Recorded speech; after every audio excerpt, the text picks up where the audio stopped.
नमस्कार, मैं लक्ष्मी प्रसाद मालगुडी, विद्यालय शिक्षा उत्तराखंड आपका स्वागत करता हूँ। आज हम पढ़ेंगे कक्षा 11 विषय हिंदी वितान भाग 1 पाठ 2 राजस्थान की रजत बूंदें और उसके भाग 3 को पढ़ेंगे, तीसरे अनुच्छेद को पढ़ेंगे। चर्चा के बिंदु रहेंगे कुई के निर्माण पर हम चर्चा करेंगे, किस तरह से कुई का निर्माण पूर्ण होता है और किस तरह से वो काम चिनाई का काम होता है, कैसे उस कुई को मजबूत किया जाता है रस्सी के द्वारा, ईंट के द्वारा, अरणी के लट्ठों के द्वारा, ये हम इस पर चर्चा करेंगे। साथ ही साथ राजस्थान में आच प्रथा क्या है, कुई निर्माण से संबंधित जो आच प्रथा है, जो चेजारो है, उनका जो सम्मान किया जाता है उसमें जो आच प्रथा है, उस पर भी हम बात करेंगे। आइए पढ़ते हैं भाग 3 को। कुछ जगहों पर कुई बनाने का यह कठिन काम और भी कठिन है हो जाता है। आप देख रहे थे कुई का निर्माण हो रहा है, कैसे हो रहा है? कुछ जगह पे थोड़ा कठिनाई ज़्यादा आती है। किसी-किसी जगह ईंट की चिनाई से मिट्टी को रोकना संभव नहीं है। जब कुई बनती है तो फिर उसपे चिनाई होती है अंदर की तरफ से। तो ईंट की चिनाई से मिट्टी को रोकना बहुत कठिन हो जाता है। वो मिट्टी रुकती नहीं, वो रेतीली मिट्टी है। तब कुई को रस्से से बाँधा जाता है। अब कुई को रस्से से कैसे बाँधेंगे? ये बड़ी विचित्र प्रकार की ये बातें हैं। आप पढ़ेंगे तो समझ में आ जाएगा कि क्या कहना चाह रहा है यहाँ पर लेखक। पहले दिन कुई खोदने के साथ-साथ खीप नाम की घास का ढेर जमा कर लिया जाता है। जैसे ही कुई का निर्माण होना शुरू होता है या कुई के निर्माण की शुरुआत से पहले वहाँ के लोग क्या करते हैं, खीप नामक एक घास है, उसको इकट्ठा कर दिया, खूब सारी ढेरी बना दी उसकी।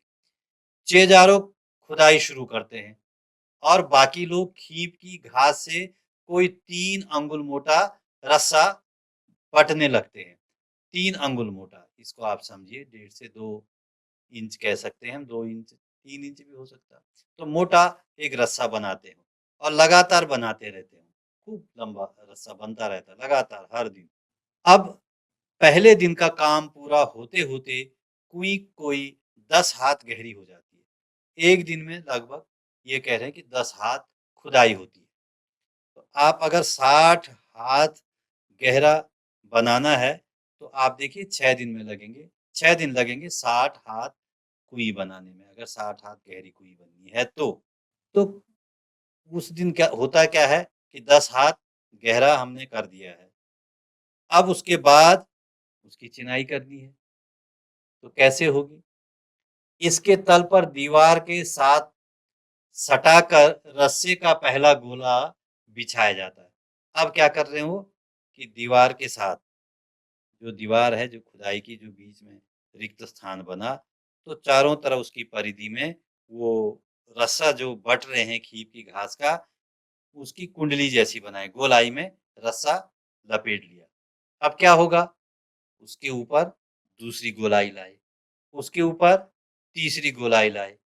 इस तरह से वो गोलाई आगे होती जाती है और वो क्योंकि ईंट से संभव नहीं है तो रस्से से, ताकि वो जो साइडों की किनारों की जो मिट्टी है या रेत है वो गिरे नहीं, वो कुई बंद ना हो जाए, तो उस रस्सी से उसको टाइट कर रहे हैं, उसको कस रहे हैं। तो उसके ऊपर दूसरा रस्सा, उसके ऊपर तीसरा घेरा, उसके ऊपर चौथा घेरा, इस तरह ऊपर आते जाते हैं। खीप घास से बना खुरदरा मोटा रस्सा हर घेरे पर अपना वजन डालता है। एक घेरा बना, उसके ऊपर दूसरा घेरा, फिर तीसरा घेरा, वो वजन पड़ता रहता है उसके ऊपर, नीचे वाले घेरे पर। तो खुरदरा जो मोटा रस्सा था, उसका वजन पड़ा और बटी हुई लड़ियां एक दूसरे में फंसकर मजबूती से एक के ऊपर एक बैठती जाती है। जो वो रस्सी बटी हुई थी, तो रस्सी बटने के बाद जब वो लड़ियां जैसी बनी, तो उसके ऊपर वो मजबूती से बैठ गई वो दूसरी, यानी दूसरा घेरा।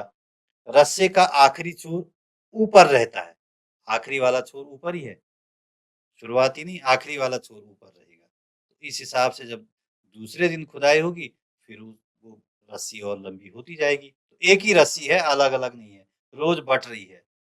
अब कह रहे हैं ये अगले दिन फिर कुछ हाथ मिट्टी खोदी जाती है, जितना भी हुआ उन्होंने सामान्यतः औसत बताया कि 10 हाथ, हो सकता हो किसी दिन 5 ही हाथ हो, किसी दिन 12 हाथ भी हो सकता हो।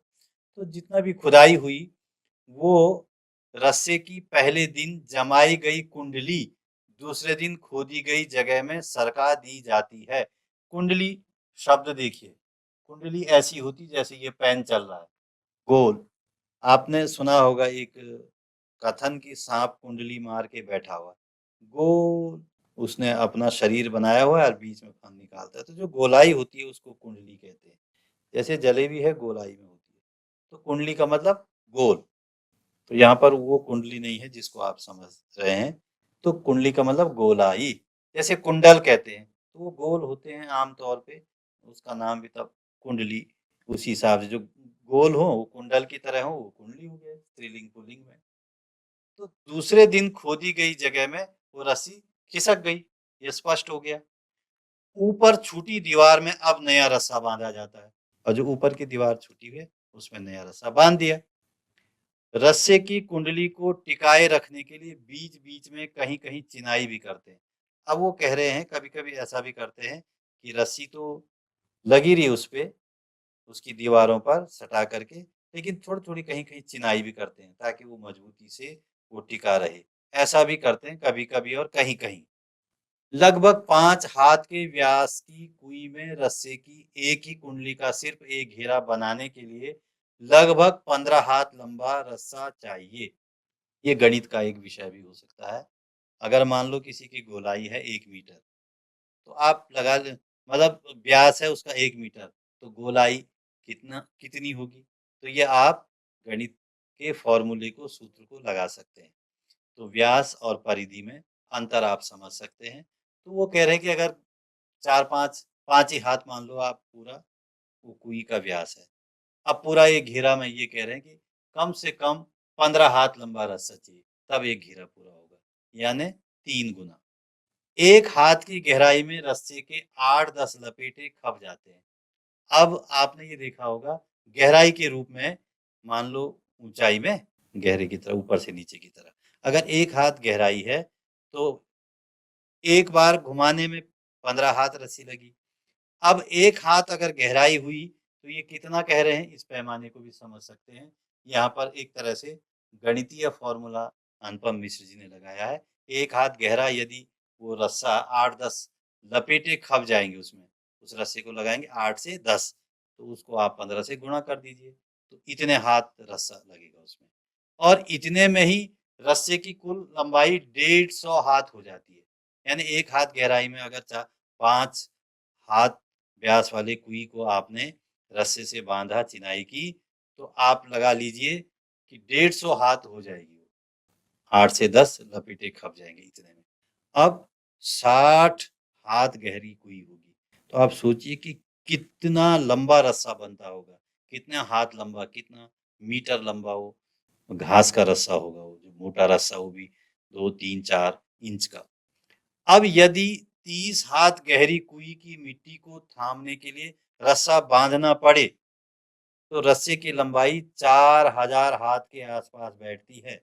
अब आप सोचिए 4000 हाथ, अगर एक हाथ को 1 मीटर से थोड़ा कम समझते हैं आप, आधे मीटर से थोड़ा सा ज्यादा, तो आप लगा लीजिए कि 4000 हाथ कितने मीटर रस्सी होगी।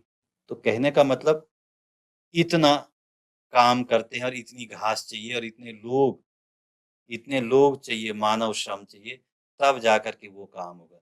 चेजारो तो ठीक है, कोई बना रहा है, खुदाई कर रहा है, लेकिन वहाँ के लोग भी उसके साथ काम कर रहे हैं, इस रस्से को बनाने में।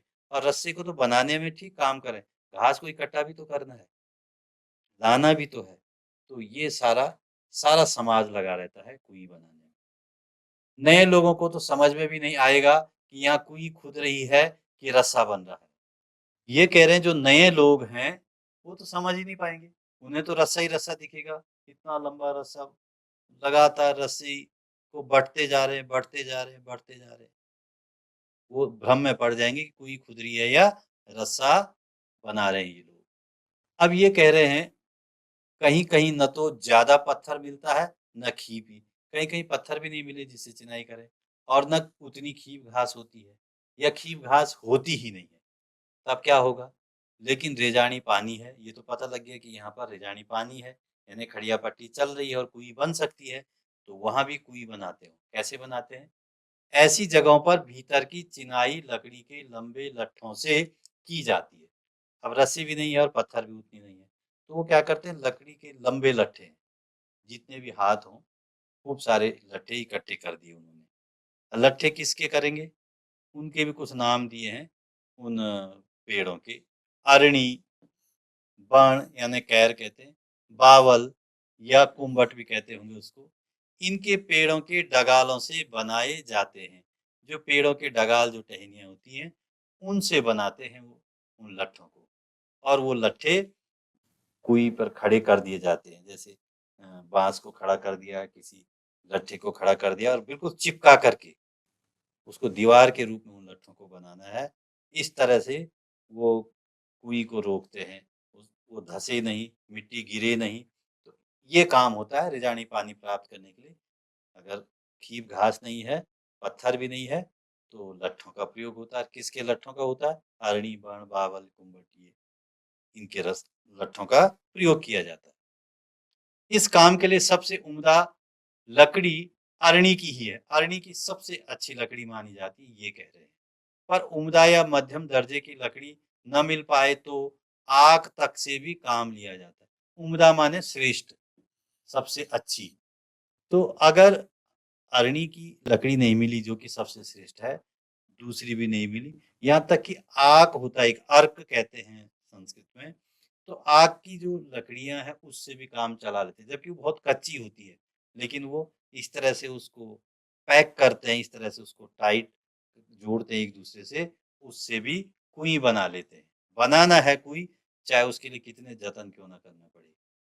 लट्ठे नीचे से ऊपर की ओर एक दूसरे में फंसाकर सीधे खड़े किए जाते हैं। ये तो आप समझ गए, जैसे आप देख रहे हैं स्क्रीन पे, ये लट्ठा है, फिर दूसरा लट्ठा है, इसी तरह से ये लट्ठे एक दूसरे से जोड़ देते हैं, इनमें फंसा देते हैं और फिर एक दूसरे से जोड़ करके वो लट्ठे खड़े हो गए सीधे। फिर इन्हें खीप की रस्सी से बांधा जाता है। चलो, लट्ठे तो हैं लेकिन खीप थोड़ा बहुत ले आए कहीं से, पूरी रस्सी तो बन नहीं पा रही, तो उससे बांध दिया उनको। उनको आपस में बांध दिया उन लट्ठों को।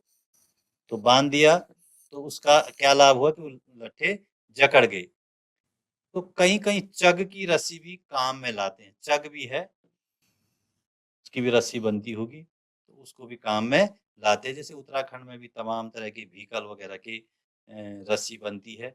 और भी जूट की रस्सियाँ, जहाँ ज़्यादा जूट होता है, नारियल की रस्सी, अब तो नायलॉन की रस्सी भी, आर्टिफ़िशियल रस्सियाँ हैं जो प्लास्टिक वगैरह की रस्सियाँ हैं। वो पर्यावरण की दृष्टि से अच्छी तो नहीं है, लेकिन पुराने लोग जो पेड़-पौधों की इस तरह से छालों को निकाल कर के भी पानी में भिगा करके और फिर 1-2 महीने बाद पानी में जो रखे रहते हैं वो लकड़ी, उनको निकालते हैं और उनको छीलते हैं, उनकी छालों को, उससे भी रस्सी बनाते हैं। यह बंधाई भी कुंडली का आकार लेती है, इसलिए इसे साँपड़ी भी कहते हैं। और जब बाँधते हैं ना, वो तो साँप की तरह होता है, तो इसको साँपड़ी भी कह देते हैं। सर्पिणी, अगर हम इसको शुद्ध तत्सम शब्द में कहें, सर्पिणी, तो साँपड़ी भी वहाँ के लोग कह देते हैं, क्योंकि सर्प की तरह दिखती है वो रस्सी। नीचे खुदाई और चिनाई का काम कर रहे चेलवाजी को मिट्टी की खूब परख रहती है।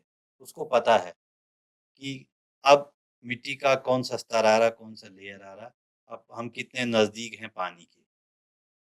खड़िया पत्थर की पट्टी आते ही सारा काम रुक जाता है।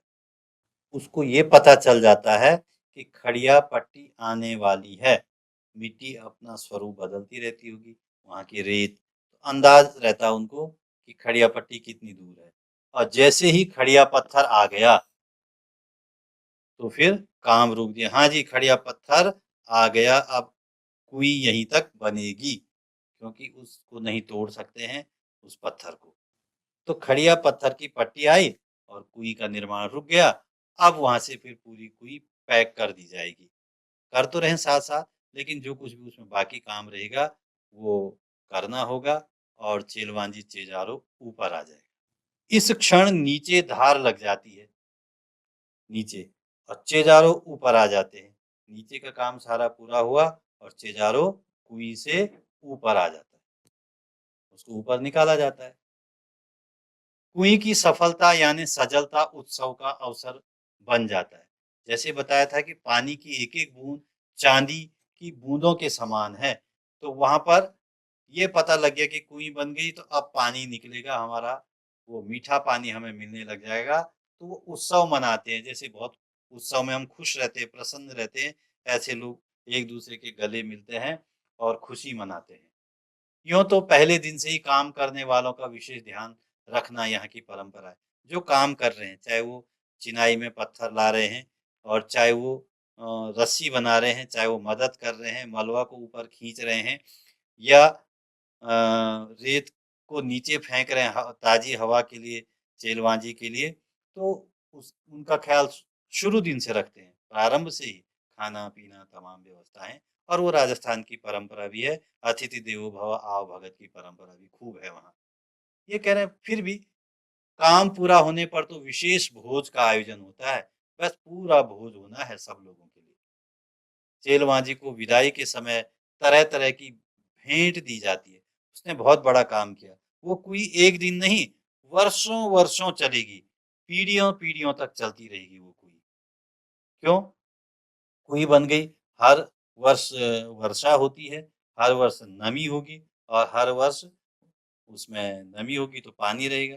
हर दिन पानी इकट्ठा होता है। कितना होता है इस बात को भी आगे ये बताते हैं। चेजारों के साथ गाँव का यह संबंध उसी दिन नहीं टूट जाता। अब ये कह रहे हैं कि चेजारो जो काम करता है उसने काम किया और उसको मज़दूरी दी और भेज दिया। ऐसा नहीं होता वहाँ, बल्कि उसके साथ वो संबंध हमेशा जुड़ा रहता है कि इसने हमारी कुई बनाई है। तो ज़िंदगी भर उसका ख़्याल रखा जाता है। इसको कह रहे हैं, वो आगे बात कर रहे हैं। आज प्रथा से उन्हें वर्ष भर के 30 त्योहारों में, विवाह जैसे मंगल कार्यों में उनको भेंट दी जाती है। आज प्रथा कह रहे हैं, इसको आज प्रथा कहते हैं। जैसे कि शुरू में भी हमने बताया था कि आज प्रथा के बारे में चर्चा करेंगे। यानी उसको परंपरा से हमेशा पीढ़ी दर पीढ़ी हर त्योहार पे कुछ न कुछ देते हैं।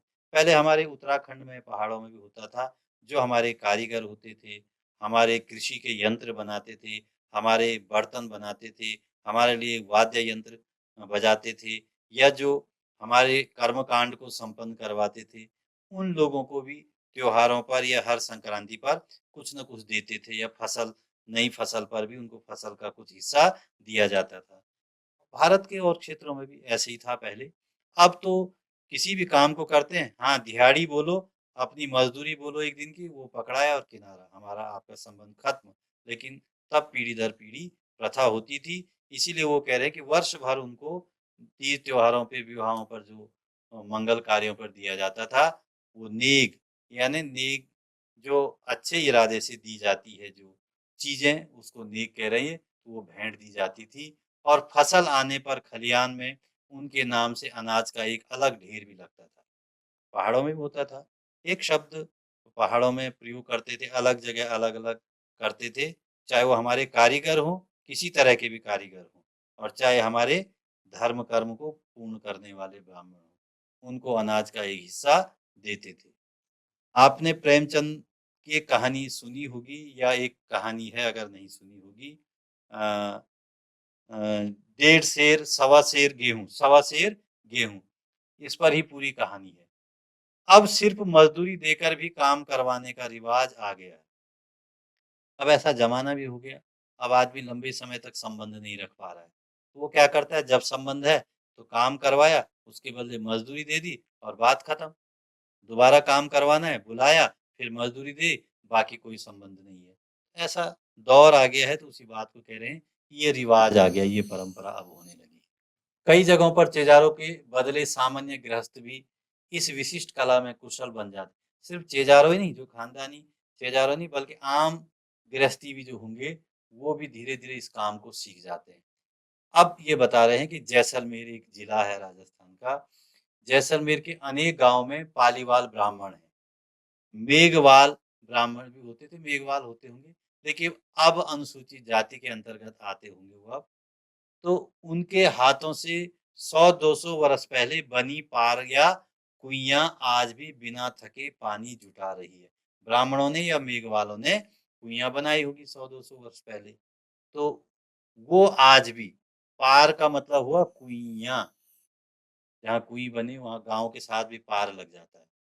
तो पार या कुइयाँ आज भी पानी दे रही है, तो वो ब्राह्मणों ने बनाई है। ऐसा नहीं कि चेजारो बिल्कुल एक अनुसूचित जाति के ही होंगे, ब्राह्मणों ने भी बनाई है तो उनको भी उस समय वैसे ही सम्मान दिया जाता था। आज भी वो कुइयाँ काम कर रही है। कुई का मुँह छोटा रखने के 3 बड़े कारण हैं। क्या कारण है वो? रेत में जमा पानी से पानी की बूंदें बहुत धीरे-धीरे रिसती हैं। एक-एक बूंद करके रिस रही है। दिन भर में एक कुई मुश्किल से इतना ही पानी जमा कर पाती है कि उससे 2-3 घड़े भर सके। दिन भर में इतना ही हो पाता है, 2 से 3 घड़े बस पानी निकल सकता है।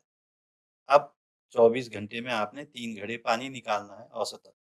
कुई के तल पर पानी की मात्रा इतनी कम होती है, यदि कुई का व्यास बड़ा हो तो कम मात्रा का पानी ज़्यादा फैल जाएगा और तब उसे ऊपर निकालना संभव नहीं होगा।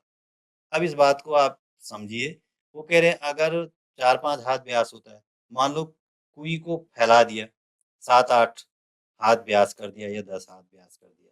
काम करना भी आसान होगा चेजारों को, लेकिन उसका नुकसान क्या होगा? 2 या 3 घड़े तो इकट्ठे होने हैं सारे 24 घंटे में। अब होगा क्या? जो पानी इकट्ठा होगा अगर व्यास ज़्यादा होगा तो पानी फैल जाएगा। फैल जाएगा तल में पानी तो रहेगा, लेकिन वो पानी निकल नहीं पाएगा बाल्टी से या किसी भी चीज़ से। इसलिए कुएँ को छोटा रखते हैं तो पानी का स्तर ऊपर उठ जाता है ताकि वो पानी आसानी से निकाला जा सके। इसलिए कुएँ का व्यास छोटा रखा जाता है। छोटे व्यास की कुएँ में धीरे-धीरे रिसकर आ रहा पानी 2-4 हाथ की ऊँचाई ले लेता है और कई जगह पर कुएँ से पानी निकालते समय छोटी बाल्टी के बदले छोटी चड़स का उपयोग भी इसी कारण से किया जाता है। बड़ी बाल्टी नहीं, छोटी बाल्टी। डोलू जैसे कई लोग गौशाला जाते हैं और दूध निकालने के लिए छोटी-सी बाल्टी रखते हैं, उससे भी निकालते हैं। 2 लीटर, 3 लीटर, 4 लीटर, 5 लीटर से ज़्यादा नहीं, उससे कम ही कम। तो उससे निकालते हैं पानी और कई बार चड़स से भी।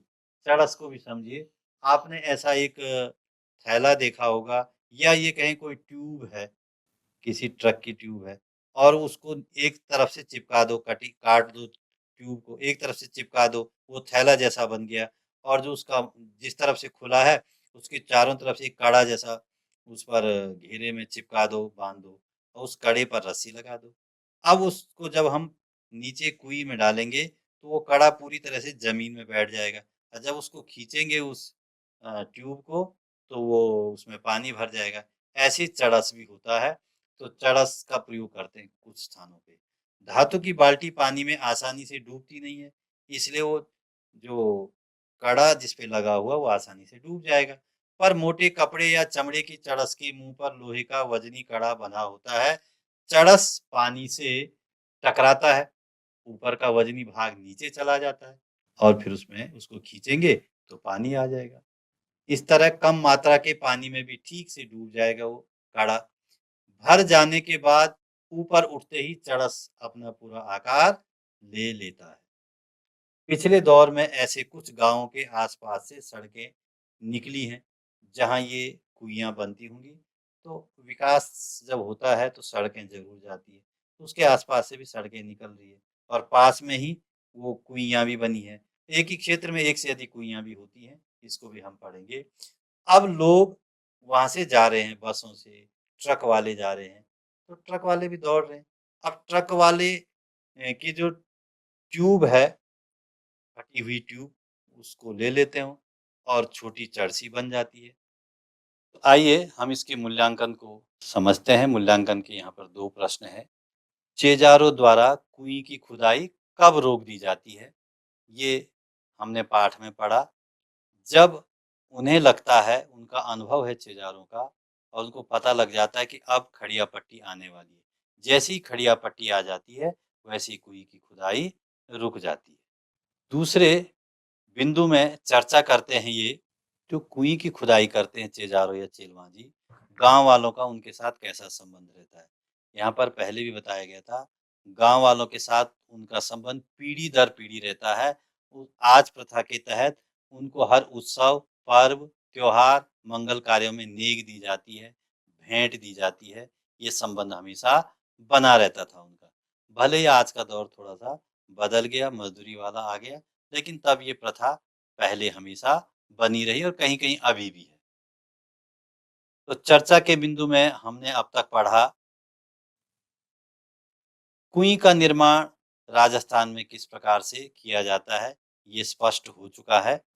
आज प्रथा किसे कहते हैं, ये भी आप अब समझ चुके हैं।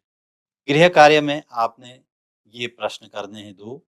कुएं का पानी किस प्रकार इकट्ठा होता है? जो नमी में बदला रहता है, खड़िया पट्टी में फैला रहता है वो नमी के रूप में। कुएं जब बनती है तो वहाँ पे खाली स्थान होता है। धीरे-धीरे वो पानी रिसता है और 24 घंटे में लगभग 3 घड़े पानी उससे निकलता है। ये आपने लिखना है और समझना है, विस्तार से लिखिए इसको। जो कुएं बनी है, उससे पानी कैसे निकाला जाता है, ये भी आपने गृह कार्य में लिखना है। पढ़ाते हुए हमने ये सारा विस्तार से आपको समझाया था। आशा है आपको राजस्थान की रजत बूंदों का ये तीसरा भाग समझ में आया होगा और हम मिलते हैं अगले भाग के साथ। तब तक के लिए धन्यवाद।